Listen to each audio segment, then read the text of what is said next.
Anger is as good as courage.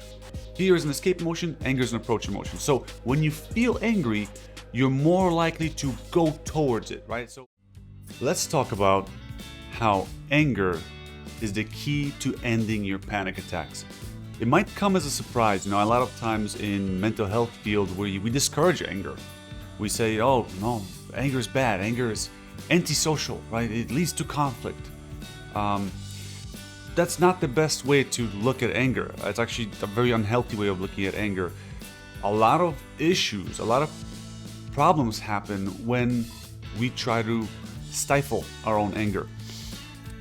As a matter of fact, there is an interesting percentage, a very high percentage of clients that I've worked with who had panic disorder also were highly agreeable.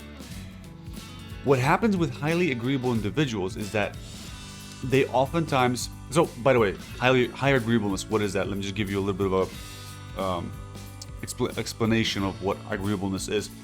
Agreeableness comes from, or high agreeableness comes from the big five personality traits. The big five personality traits are the most well-known and well-studied and well-validated personality attributes that we really know of in psychology. As far as I know, there's nothing more validated than the big five. The big five spell out OCEAN. That's a short way of remembering it. OCEAN: openness, conscientiousness, extroversion, agreeableness, neuroticism. Right? Did I miss a letter? I think that's all of them. So that's what the big five are, and agreeableness refers to one of those five personality traits. Agreeableness is when you're just like incredibly nice. You're so nice. You're too nice. That's what high agreeableness is, being too nice. People who are highly agreeable oftentimes stifle their own aggression, stifle their own anger. And oftentimes that is a subtle trigger to their panic. You see, one way to put yourself under an extreme level of stress is to stretch yourself too thin. Is to say yes to everybody, is to sacrifice and put your needs last. That's one great way to put yourself under a crazy amount of stress. Such a high level of stress that it's gonna actually cause a panic attack. So, I think it's no surprise that I see a lot of people who are highly agreeable and have panic disorders in my practice. So, why is anger the key to ending your panic attacks? Well, one, this is indirectly, but one way is that overall aggression is going to make you a bit more of a balanced individual, especially if you are highly agreeable. But there is a even more important reason.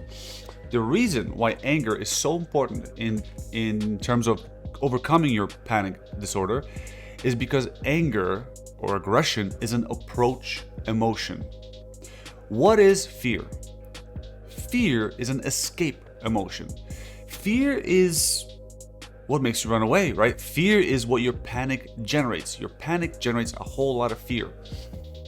If you know anything about working with phobias, then you would know that the way we overcome phobias is by approaching them, right? So the way to realize that your panic is full of poo-poo is BS, is things it says it's gonna happen, right? Your panic says all kinds of things are gonna happen. This is gonna happen, that's gonna happen. Oh, it's terrible. We're all gonna die, right? It spins you this story.